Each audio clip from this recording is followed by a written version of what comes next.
Everybody ready? 3, 2, 1, go.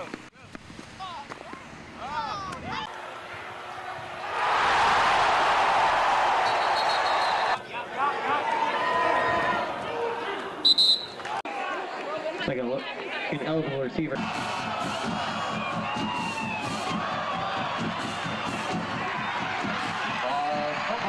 Picked up by the Sharks.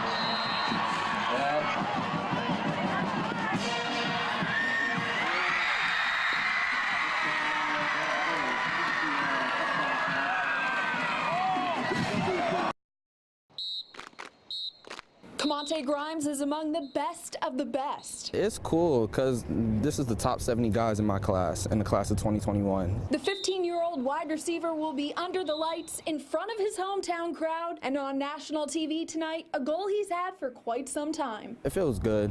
It makes me know that I worked hard. Just putting in a lot of grind over the summer. He lives with his uncle Reggie Carmelo, who knows the game and serves as a mentor. It's almost immeasurable because, again, you're looking at thousands of children or kids nationwide, athletes nationwide that want to be on this platform. His greatest motivation comes from the stands. His mother, who had osteosarcoma as a child, now has a prosthetic leg. Every day I just try to play for her. Even though she's still here, I always play for her and what she's going through. Being one of the best in the nation opens a lot of doors. Most of these kids, which 95% of them, will eventually be able to play Division I ball. Grimes wants to use his ticket to college for a cause greater than football. I actually wanted to like do cancer research, find cures for cancer. We're proud because of his athletic ability and his academic ability and the character that he shows as well in reference to doing that. He's got big dreams and he's on a trajectory to achieve them, but for now, he's just happy to put a smile on his mother's face. My mom was really excited. She was really excited. She was jumping all over me, crying. She couldn't believe it. To golf. 6-year-old Xavier has a happiness, a joyful spirit that's just impossible to explain with words. Particularly because, well, he's never had much to say. He's autistic, making communication difficult. But he met a special lady who turned his life in a different direction. He rides Lacey every week. He loves Lacey. Xavier just took right to her. They have a great relationship. The duo plays games, does exercises, and laughs a lot. It's more than just a weekly hour of fun, though. When Xavier first started riding, he didn't show strong signs of understanding other people. Working with Lacey empowered him to communicate. Just crying or screaming, which is what he used to do before he started understanding the concept of speaking and that he could get things that he needs if he just tells us. That's the type of encouragement special equestrian volunteers preach. For them, a lot of places, these people are told, no, you can't. You know, you can't do that, or we don't know how to let you do that. And here, it's all about you can, and we'll do whatever it takes to let you do that. Kathleen Crooks was actually there the first time Xavier got on a horse. He was a little bit apprehensive about riding horses. And boy, has he come a long way. Now, you saw him today, he just lights up. And as soon as he gets on, you know, he's one of the ones you could always hear in the arena giggling and laughing. And he loves playing games. And Lacey loves taking him to those games. Lacey has helped Xavier grow developmentally, and the big strides the duo have made together are innumerable. I mean, happiness is everything, right? I mean, that's what most people want, is to just be happy in life, regardless of their circumstances or what's going on. So to be able to see the joy that it brings him and for it to make him so happy, it just means the world to me.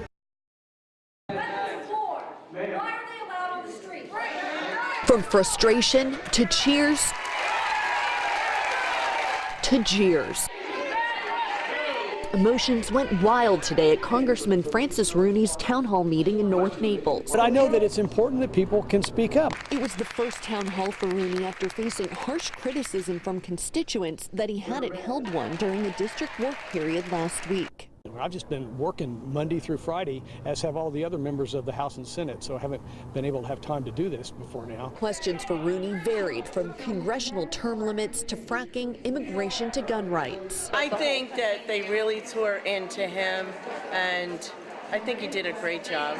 In a lot of cases, he dodged questions and didn't really answer them, but we opened the communication, and that's what really matters. I thought he handled himself really well.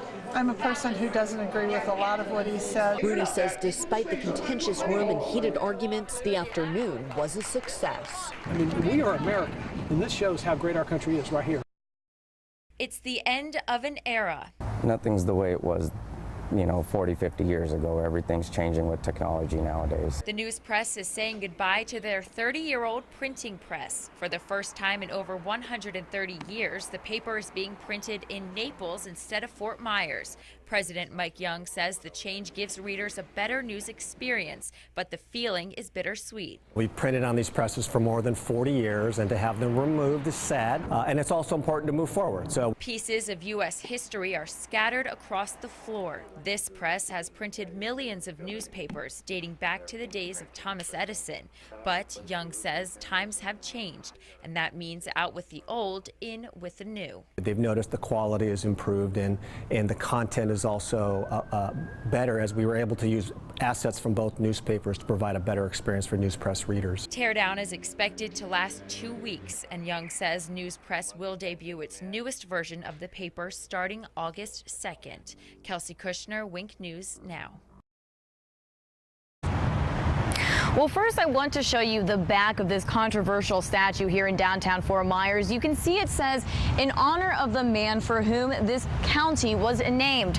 But the Lee County NAACP president says this represents a racist past. Now, the local NAACP.